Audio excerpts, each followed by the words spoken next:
Terkadang, jalan pulang menuju Allah tidak dibuka lewat ceramah atau nasihat panjang. Kadang, Allah mengetuk hati seorang hamba lewat sesuatu yang bahkan tak bisa dijelaskan oleh logika. Seperti yang aku alami malam itu, malam pertama di kos baru, dan suara tangisan dari musola kosong yang entah milik siapa. Suasana sore menjelang maghrib. Langit kelabu menggantung di atas kota kecil bernama Cibinong. Ozan, seorang pria 27 tahun, baru saja selesai memindahkan barang-barangnya ke sebuah kos sederhana di pojok perkampungan. Ia bukan orang religius. Sholatnya bolong-bolong, kadang mabuk. Musik keras adalah temannya. Tapi karena pekerjaan barunya sebagai teknisi kantor, ia harus pindah ke tempat yang lebih murah. Kos itu milik seorang janda tua, Bu Serli, yang tinggal di rumah utama persis di samping musola kecil berukuran 5x5 meter. Musola itu terlihat sunyi, catnya memudar, dan bagian plafon tampak sedikit lapuk. Ini musola, tapi udah jarang dipakai. Biasanya cuma jadi tempat numpang ngadem, kata Bu Serli sambil menyerahkan kunci kamar. Ozan mengangguk malas. Baginya, musola hanyalah bangunan kosong.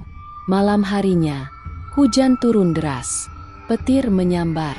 Ozan duduk di kamar sambil bermain ponsel. Tapi suasana tiba-tiba berubah.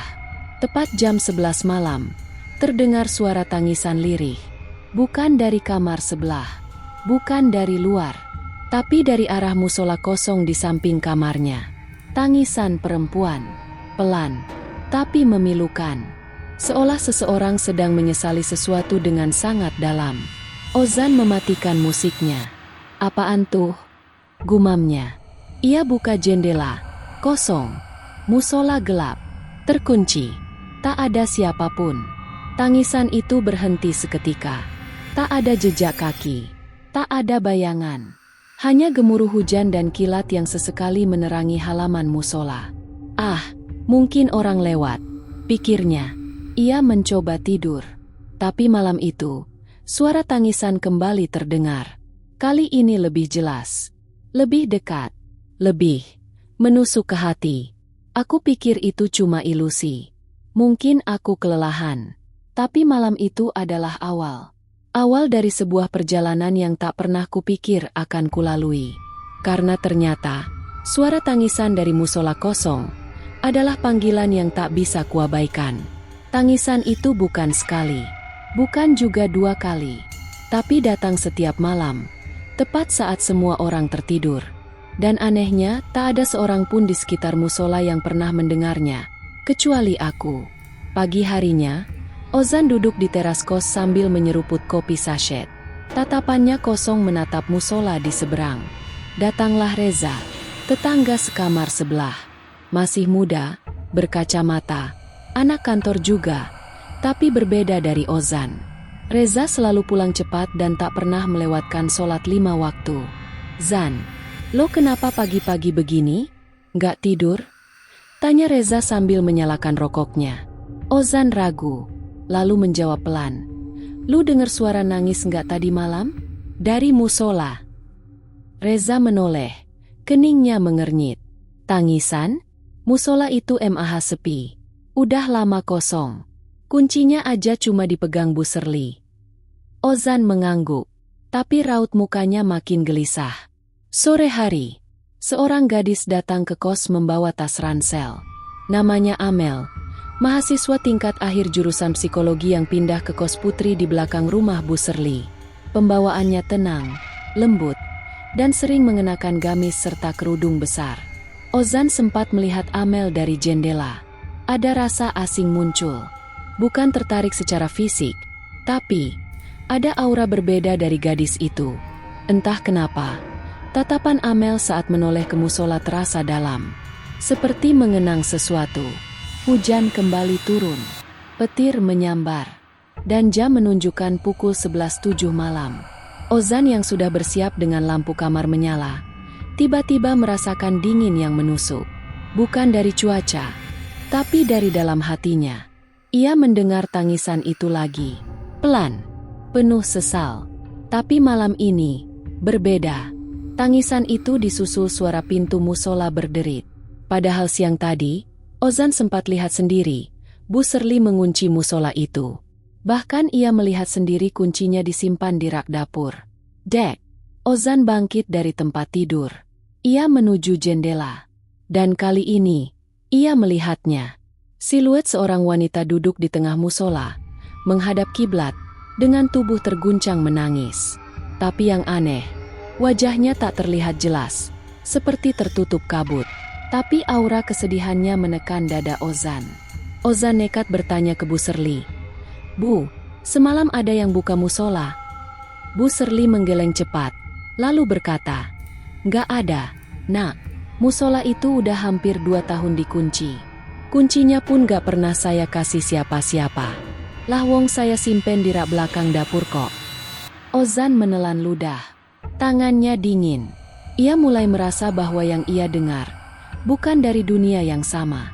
Saat suara itu terdengar lagi malam nanti, aku tahu aku tak bisa terus lari. Ada yang ingin disampaikan. Tapi siapa? Dan kenapa lewat tangisan? Aku tidak tahu. Yang aku tahu, aku mulai takut. Tapi juga penasaran. Ketika rasa takut mulai menyelimuti, terkadang kehadiran seseorang bisa menjadi penuntun yang tak terduga. Tapi bisakah aku percaya?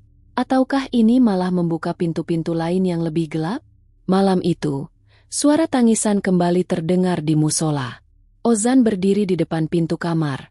Jantungnya berdegup kencang.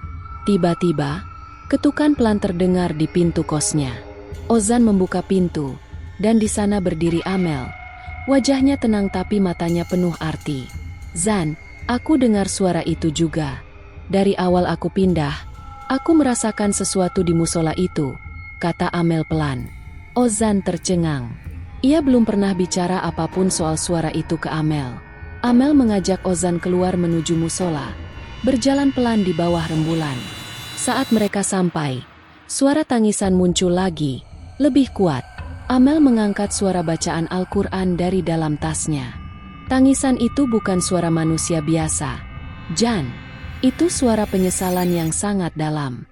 Aku pernah dengar cerita, dulu di musola itu ada seorang pemuda bernama Reza, yang meninggal dalam keadaan menyesal karena meninggalkan sholat dan dosa-dosanya," ujar Amel sambil menatap musola.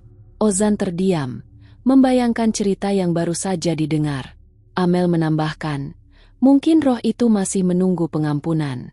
Dan suara itu, mungkin panggilan untuk kita, agar kita jangan sampai seperti dia." Ozan merasa ada sesuatu yang menggetarkan hatinya. Ia mulai merasakan bahwa kehidupan selama ini harus berubah. Malam itu aku mulai menyadari, suara tangisan itu bukan sekedar bunyi. Itu panggilan hati, panggilan Allah, untukku. Dan aku harus memilih, apakah aku akan lari dari panggilan itu, atau menerima jalan yang akan mengubah hidupku selamanya. Ketika hati mulai terbuka, keraguan datang sebagai ujian. Apakah aku benar-benar siap menerima perubahan? Ataukah ini hanya angan-angan sesaat? Setelah malam itu, Ozan mulai merasa ada yang berbeda dalam dirinya. Suara tangisan terus menghantui, tapi kini bukan sekadar ketakutan, melainkan dorongan. Namun, rasa malas dan kebiasaan lama masih membelenggu. Reza, teman sekamarnya yang religius, mulai curiga.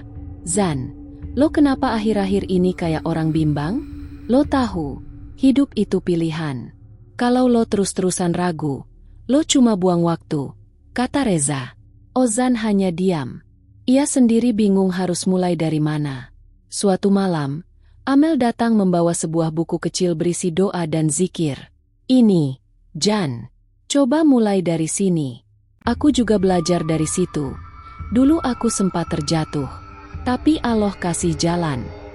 Ozan membuka buku itu, membaca dengan hati yang berat tapi terbuka. Namun malam itu juga, suara tangisan di musola berubah menjadi rintihan pilu. Ozan berdiri di depan jendela, menatap musola yang sepi. "Apakah aku cukup kuat untuk menghadapi ini semua?" gumamnya. Jalan menuju Allah tidak pernah mudah. Tapi setiap langkah, sekecil apapun, adalah awal dari perubahan yang hakiki. Dan aku sudah siap mengambil langkah pertama.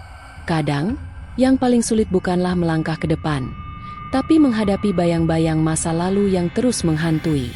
Suara tangisan semakin sering terdengar. Kali ini, Ozan merasa ada sesuatu yang ingin disampaikan. Amel mengajak Ozan untuk berdoa bersama di musola meski masih terkunci. Mereka berdoa di depan pintu, memohon agar hati Ozan dibersihkan dari dosa dan dilembutkan. Setelah doa, Ozan merasakan sesuatu. Bayangan samar seorang pria muda muncul di sudut musola. Wajahnya sedih, penuh penyesalan. Amel menjelaskan, dia adalah Reza, bukan temanmu, tapi pemuda yang dulu sering sholat tapi akhirnya terjerumus dosa besar. Tangisan itu adalah penyesalannya. Ozan merasa terpukul. Ia mulai menyadari bahwa tangisan itu adalah panggilan yang sangat pribadi dan kuat. Saat aku menatap bayangan itu, aku tahu satu hal, aku tidak ingin hidupku berakhir seperti dia. Aku harus berubah, bukan untuk orang lain, tapi untuk diriku dan jalan Allah. Ketika seluruh hidup terasa runtuh, hanya satu yang bisa jadi pegangan, iman dan keberanian untuk berubah. Ozan menghadapi keraguan terbesarnya, meninggalkan kebiasaan lama, mengakui dosa-dosanya, dan memulai hidup baru. Di hadapan Amel dan Reza, Ozan berjanji untuk bangkit, memperbaiki diri, dan menjalani jalan Allah. Malam itu, suara tangisan berubah menjadi suara doa yang lembut dan penuh harap. Ozan merasa beban berat di dadanya mulai terangkat. Aku tahu, jalan ini belum selesai. Masih panjang dan penuh rintangan.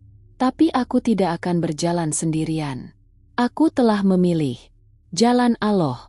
Etelah badai terlewati, mentari baru pun terbit. Hati yang dulu gelap kini mulai tersinari cahaya keimanan. Ozan mulai merubah hidupnya perlahan. Ia rajin mengikuti pengajian di musola, sholat tepat waktu, dan bahkan mengajak teman-temannya untuk lebih dekat dengan Allah. Amel selalu ada di sampingnya, memberi semangat dan menjadi sahabat yang tulus. Reza yang awalnya ragu, kini mulai melihat perubahan nyata pada Ozan. Suatu malam, Ozan kembali mendengar suara tangisan. Tapi kali ini berbeda. Tangisan itu berubah menjadi lantunan zikir yang merdu dan damai. Musola yang dulu terasa angker, kini menjadi tempat yang penuh kedamaian. Suara yang dulu menakutkan, kini menjadi pengingat abadi. Bahwa jalan Allah adalah jalan menuju kedamaian sejati. Dan aku telah menemukan rumah dalam hati. Perjalanan spiritual bukanlah tujuan akhir, tapi awal dari kehidupan baru yang penuh berkah. Ozan, Amel, dan Reza terus bersama dalam perjalanan iman mereka. Musola tetap menjadi saksi bisu dari perubahan dan perjuangan mereka. Ozan tahu, suara tangisan itu bukan hanya miliknya. Itu adalah suara banyak jiwa yang butuh cahaya dan pengampunan Allah. Ia bertekad untuk terus berjalan di jalan Allah, menolong sesama yang sedang tersesat. Jika kau pernah merasa kehilangan arah, dengarkanlah suara hati dan panggilan Allah. Karena di balik setiap kesedihan, ada harapan dan kesempatan untuk berubah.